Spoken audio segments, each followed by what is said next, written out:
Thanks for tuning in. I'm your host, Michael Dargie. If you'd like to learn more about the projects I'm working on or read ridiculous, mostly true stories of adventure, please visit michaeldargie.com.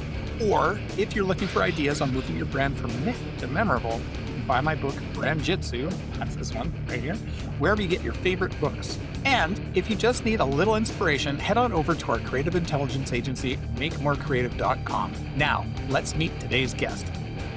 What if the secret to your success isn't working harder, but doing nothing? Susie deVille trades productivity for energy, 3 a.m. writing sessions, and beef cheeks in Paris. Come get lost on purpose with us on the RebelRebel podcast. Welcome to the Rebel Rebel. I'm your host, Michael Dargie, and somewhere around the world, we're going to find out where. Please welcome to the show, Susie deVille. Susie, how are you? I am terrific. I'm so happy to be here. I'm so happy you're here, too. Where are you in the world right now? I am in a beautiful mountain resort community called Highlands, the western part of the state of North Carolina. Wow. Do you have proper mountains down there? We do. I'm at 4,118 feet. Wow. On top of a plateau. Oh, that's so nice. Right on. And so just sort of catch us up, Susie. What is it that you do in the world? I mean, you do a lot of stuff, but I mean, what's your thing? My thing is I love working with entrepreneurs, creators, visionary leaders who are stuck and perhaps riddled with self-doubt. And I help connect them to their innate creativity and also really home in on who they truly are and unlock all of their entrepreneurial potential. That is really cool. Entrepreneurs need that. Indeed. Yeah. Well, yeah, you won't be short of work. That's for sure. My goodness. So if we go back in time, like, did you always want to do this? Like, has this work been driving you since young Susie? No, young Susie loved to play school. So I've always loved teaching. Okay. And always loved books, always wanted to write a book. So my path went from college, undergrad, studying anthropology, to moving to Boston from this beautiful little part of North Carolina to get into the publishing industry and moving overseas and worked in publishing there as well at HarperCollins and traveled around the world. Wow. Looked for a place that I thought was prettier than Highlands and didn't find it. So I came back. And when I came back, I ended up launching 2 different nonprofit organizations, and I was the executive director of both of those. Didn't know anything about nonprofit management and just figured it out on the fly. Oh my God. And those 2 organizations, first was born in 93, the second born in 95. Both of those are still going strong today. So I'm very proud of that. Wow. Congratulations. Then got into real estate, became a broker in 2001. And I'm still a broker, still occasionally will do a deal for investors. But I found the world of innovation and creativity when I was getting my master's degree, 2005, 2006. Wow. And we had this incredible class where we were introduced to a design firm called IDEO out in Palo Alto. Okay. And the top of my head came off. And from literally that moment, all I wanted to do was learn about innovation and creativity. Wow. So I started studying it, and it wasn't until a couple years later when I entered my nuclear winter phase that I was really happy to have a foundation to find a place to put my feet when everything around me was imploding. Wow. Okay. Okay. All right. Tell me about this implosion. So, the markets crashed and I was in real estate. My Yeah. then husband was a contractor. So our household finances went poof Oh, and the marriage went poof and also my health. So it was truly this kind of epic moment of I yeah. don't know what in the world to do. And so my default move was to do what I always did, which was, okay, I'll just work harder. That surely will be the That's gonna thing work. that's going to get me out of this. Yeah. And of course, all I did was sort of end up deeper in the abyss of quicksand. Yeah. And that's when I realized, oh, I'm going to have to change my entire way of living and being.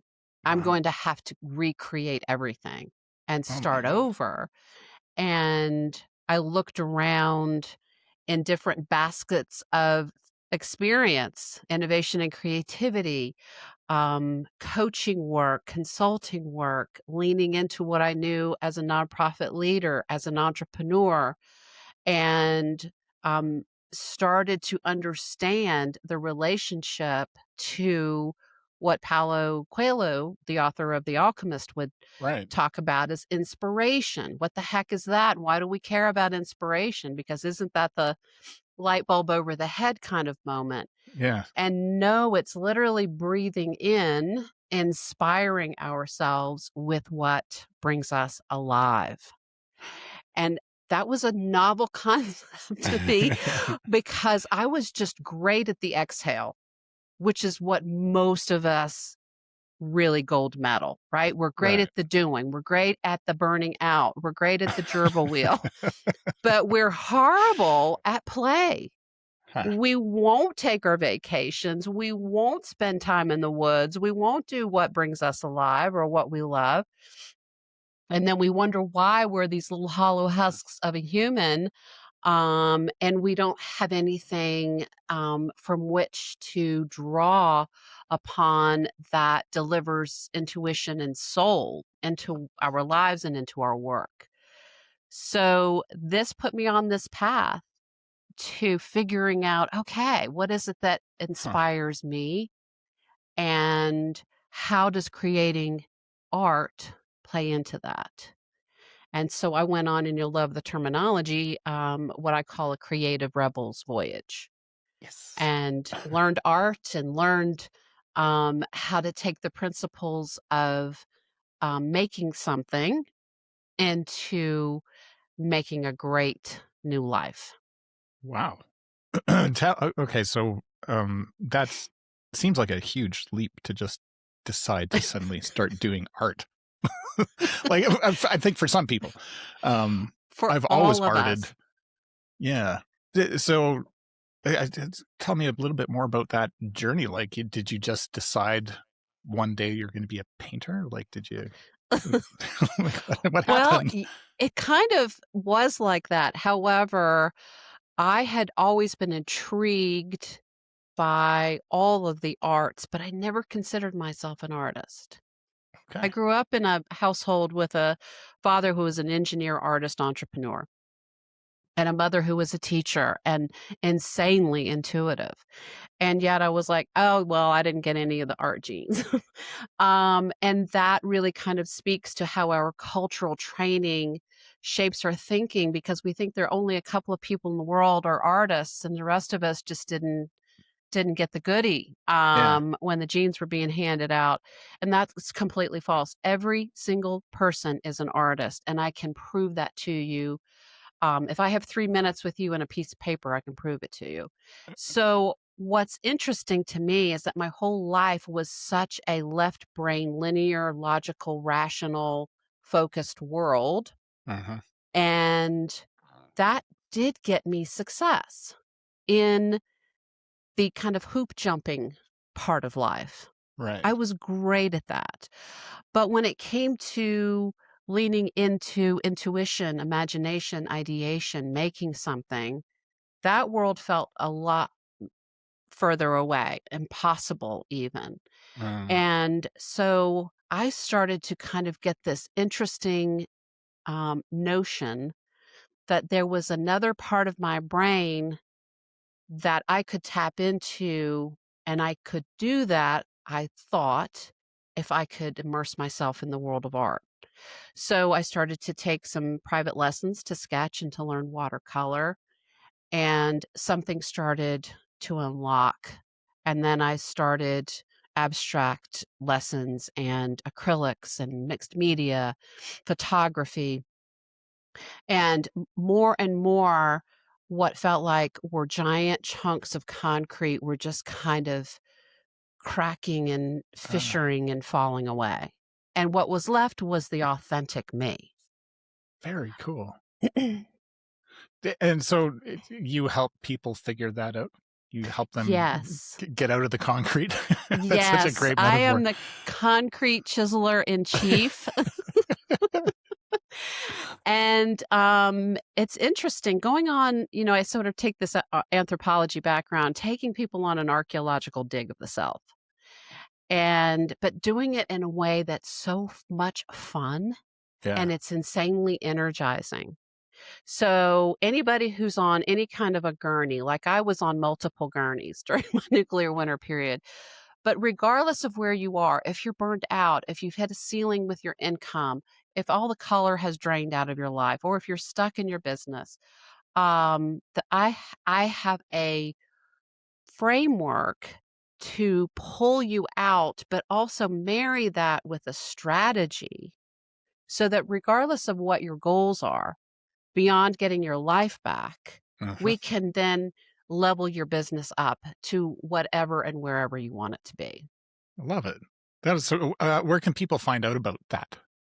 So my website is innovationandcreativityinstitute.com. Love it. Yep. Says everything it It's needs easy. to say. But you can connect with me. I have a fabulous free toolkit there, which I Great. highly recommend. I put all of my goodies in there for you in case you are signaling SOS. Yeah. And it's an easy way to get started. Outstanding. That's great. Okay, go there. We'll put the links in the show notes. What's your favorite place to travel to? Ah, Paris. Okay. Paris. And I'm heading there in a month, and Really? I cannot wait. Uh, I go a couple of times a year. awesome. And I also put another European destination on the on the agenda. Yeah. So this trip is Paris and Lisbon. Oh, amazing. Yeah, I've never been to either of those places. Uh, Well, we'll have to remedy that. yeah, I keep threatening. We got to, so since the COVID put a crimp in our travel plans, we were Yeah, supposed to go to Bavaria actually that Christmas. And we haven't got our travel legs back under us yet, but soon. definitely. What do you love about Paris besides it being Paris? Paris is a place that I landed in fresh out of graduating from college. So I was 21 years old, walked around, and I've always had a very strong challenge with spatial relations and directions. The minute I got to Paris, I just intuitively knew how to traverse the city. Wow. I automatically felt at home. Everything about the culture, the focus is on joie de vivre, living your best life, and artfully designing every experience of your day.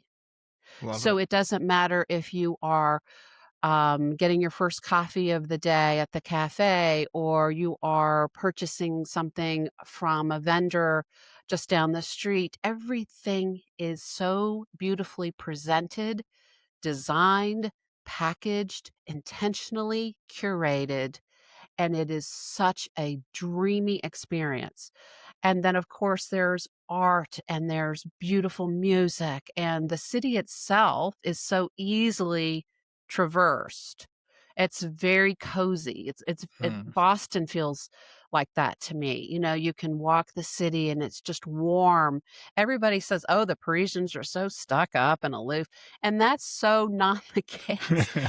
But if you go into a store and you don't say, bonjour, madame, they're going to be a little frosty because it's rude to not say bonjour. So you get the energy back that you put out, That's awesome. as it always is the case. The food, sublime. The special events that go on. So there's a huge new show at the Louis Vuitton Arts Center, which is north of the center of the city. And it's Gerhard Richter, who is one of my favorite artists. So it's just one delicious adventure after another. Okay. Sold. Why Lisbon this trip? I have been to Portugal. So I was in southern Portugal, but I've never been to Lisbon. And I was just pulled there again through art. Okay. I kept seeing, here's an interesting artist who's based in Lisbon, or here's an interesting mosaic workshop, and I just was, why are all arrows pointing to Lisbon? And I know enough that when that happens, I have to just say yes to the universe and book it, because there's something there that I'm meant to experience. How important do you think it is for people to travel the world? It's the most important. I think for us to be able to learn other cultures and have greater appreciation for our own, and to understand the nuances of how people move in the world and how they think and what they love. And it's different everywhere. And it's fascinating to me. And that's the anthropologist in me, but it's also the explorer in me. Right. Because I love, and there's a beautiful term in French, which is flaneur, which is to get lost, it means stroll typically, classically, but it means, to me, getting lost on purpose, where you just take off and go and see what you discover and let go of the maps and the itineraries and all, going to see the biggest ball of yarn or whatever it is that's on your agenda, and traveling the world. Which, if you're doing it well, you know enough to understand the culture before you arrive, and then you let it unfold to you without you coming with your expectations and your sort of requirements to the place and to the people. And that's wonderful training for being a wonderful human being and a great citizen when you get home. Yeah. But this ability to surrender into a moment when it's not all planned out, you're gonna let some serendipity have a chance. And it's incredible what happens. It's incredible. The people you meet. I have been adopted at cafes and restaurants because I travel alone quite a lot. Yeah. And people will, hey, come have, and you meet the most amazing people. It's safe. It's fun. Yeah. You're completely, it's the inspiration phase on steroids, really. You're literally breathing in art, beauty, nature, and what brings you alive 24 hours a day. Amazing. Oh, love it. Okay. So you just got your first coffee of the morning. Maybe you got a croissant, and you're meandering through the streets of gay Paris. Yes. And you're thinking to yourself, Susie, I just wish the world knew this one thing. And that was more Italian than French. So what is the one thing that you wish the world knew? I wish I could remember the Italian phrase, dolce far niente, or something like that, which is the art of doing nothing. And that's kind of what my advice is. But it's more refined than that. I know you're relieved to hear, but what I want people to really focus on is that, and be aware of, is that our culture is so great at teaching us how to solve for time and productivity and discipline. We Yeah. are aces at that. And what's more important is to have an awareness of how to heal and optimize our energy. We are not aware, typically, consciously, of all of the hidden energy loads on the great things that we want to do. Huh. Any kind of big change, any kind of new habit, a lot of energy. Right. Anytime we want to take bold action, a lot of energy. Anytime we want to create or innovate, have a hard conversation, create and hold a new boundary, lots and lots of energy. And we are routinely exhausted and depleted. And we think that the reason why we're not getting success is because we don't know enough. We're not working hard enough. Back at Right. Susie in nuclear winter, right? Yeah. So instead, when we get great at inspiring ourselves and doing a few daily practices to bring ourselves home to ourselves, that is the setting off point. That's the time we leave the pier and we get to go on that grand voyage, that great adventure.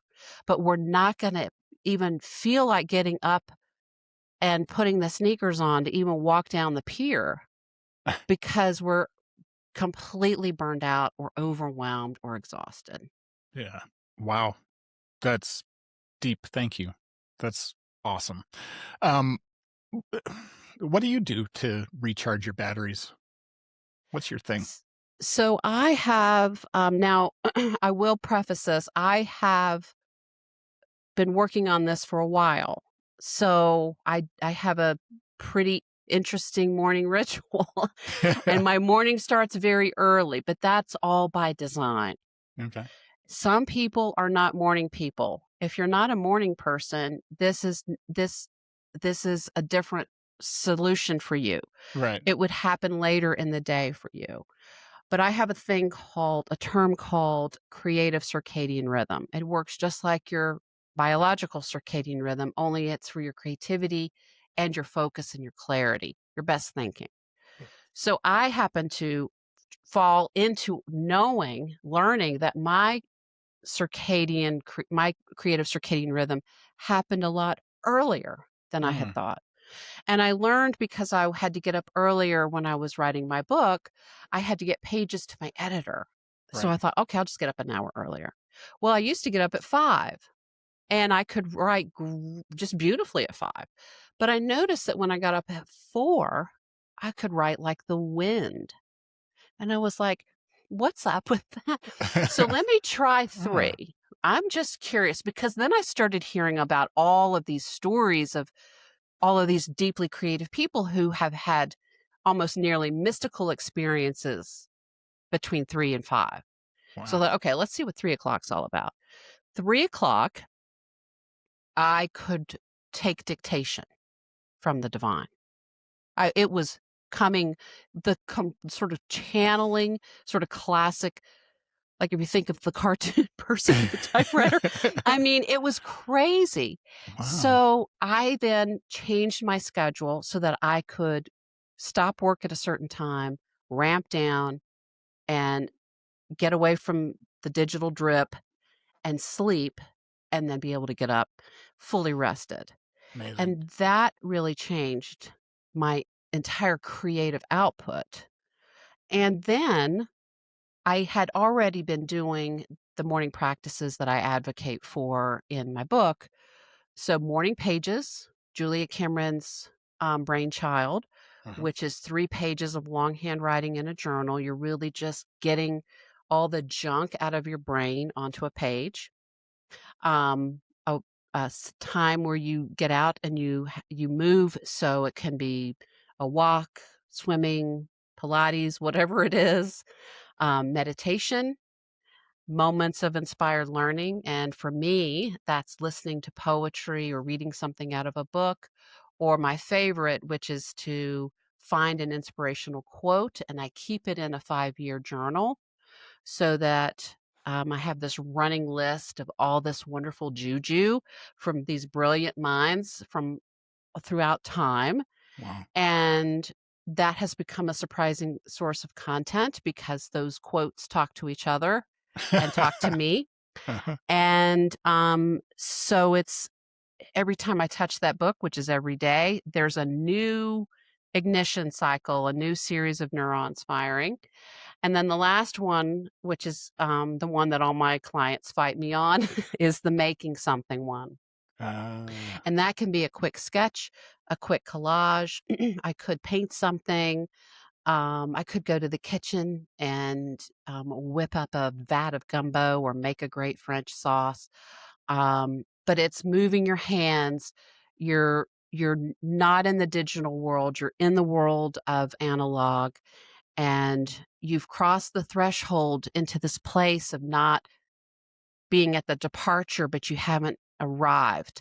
You're in this interim place where it's uncertain, it's the unknown, and you lose your identity there, even if it's 5 minutes. And what happens when you're not at the wheel and the soul gets to have a chance at the mic, your thoughts change, your central nervous system recalibrates, your creativity is just completely fired up. And so even 5 minutes of morning pages and 5 minutes making something is a fantastic way to start. Oh, love it. Well, that's inspiring. Damn it. 3 o'clock, hey? Okay. But okay, so there are some people who have a window from 5 p.m. to 9 p.m., right? Yeah. That's your time. Yeah. Some people have 2. I'm an early morning gal. My brain is on fire. If you ask me a complicated question at 4 p.m., you're going to get, some blinking, and that's about it. It's amazing. I've noticed lately that I hit a wall at around 4. Like I'm done. It's like nothing else is going to happen. Yep. Unless I end up at the theater in the evening.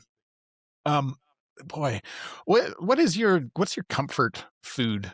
What's the thing that you go to if you have one? I mean, I find most people do.